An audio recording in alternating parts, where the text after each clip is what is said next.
ॐ भूर्भुवः स्वः तत्सद्वितुर्वरेण्यं भर्गो देवस्य धीमहि धियो यो नः प्रचोदयात्।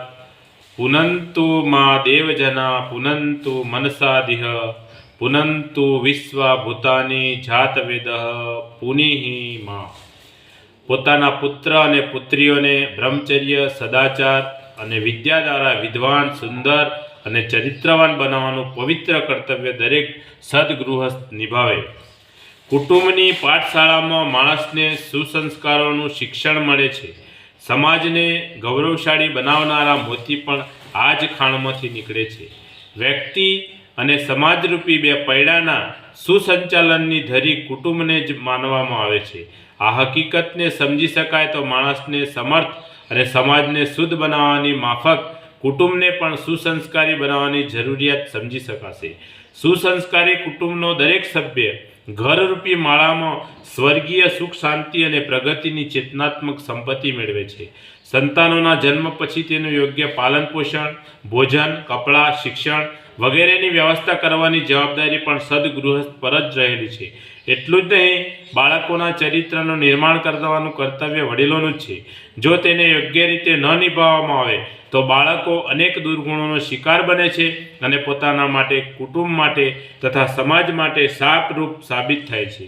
તેમને દુર્ગુણોથી બચાવીને સદગુણોની ટેવ પાડવી તે પણ તેમનું કર્તવ્ય છે.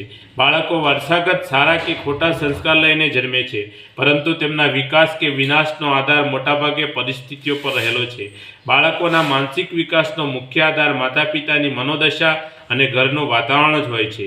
એ પણ એક રહસ્યમય હકીકત છે કે બાળક ગર્ભમાં આવતાની સાથે જ શીખવાનું શરૂ કરે છે અને 5 વર્ષની ઉંમર સુધીમાં પોતાના માનસિક નિર્માણનું લગભગ 3/4 કાર્ય પૂર્ણ કરી લે છે. આ સમયગાળામાં બાળક ઘણું સંવેદનશીલ હોય છે. જ્ઞાન, વિજ્ઞાન, લોકવ્યવહાર વગેરેનું શિક્ષણ તો પછીથી મળે છે, પરંતુ સ્વભાવ, સંસ્કાર, ચરિત્ર, શ્રદ્ધા વગેરે જે ઉંમરમાં શીખવામાં આવે છે તે ગર્ભમાં પ્રવેશ થવાના દિવસથી લઈને 5 વર્ષ સુધી જ મળે છે. આથી આપણા શાસ્ત્રોમાં ગર્ભધાન સંસ્કારને 16 સંસ્કારો પૈકીનો પહેલો સંસ્કાર માનવામાં આવે છે અને તેથી ગર્ભાવસ્થાની પૂર્વ તૈયારીઓનું વિધાન કર્યું છે. પતિ પત્ની બંને એકબીજાથી પોતાના દોષ દુર્ગુણોને સુધારી લઈને આચરણ, વ્યવહાર અને વાતચીતની બધી પ્રવૃત્તિઓ સુધારી લેવી જોઈએ. સંતાનરૂપી બાગના નિર્માણમાં પિતાનું બીજ અને માતાની જમીન બંનેનું એક સરખું મહત્વ છે. હોનહાર બાળકોના જન્મનો મૂળ આધાર અહીંથી જ શરૂ થાય છે. આ માટે અભિમન્યુનું ઉદાહરણ પ્રચલિત છે.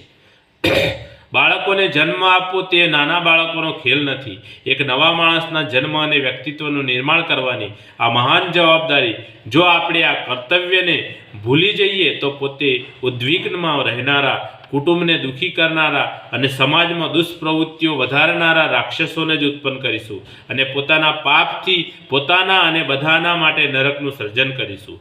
બોલીએ સદગુરુ ભગવાનનો જય.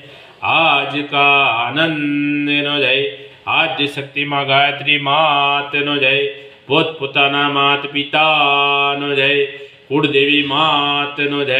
ઓમ ગમ ગણપતે નમઃ. પાર્વતી પતય હર હર મહાદેવ હર.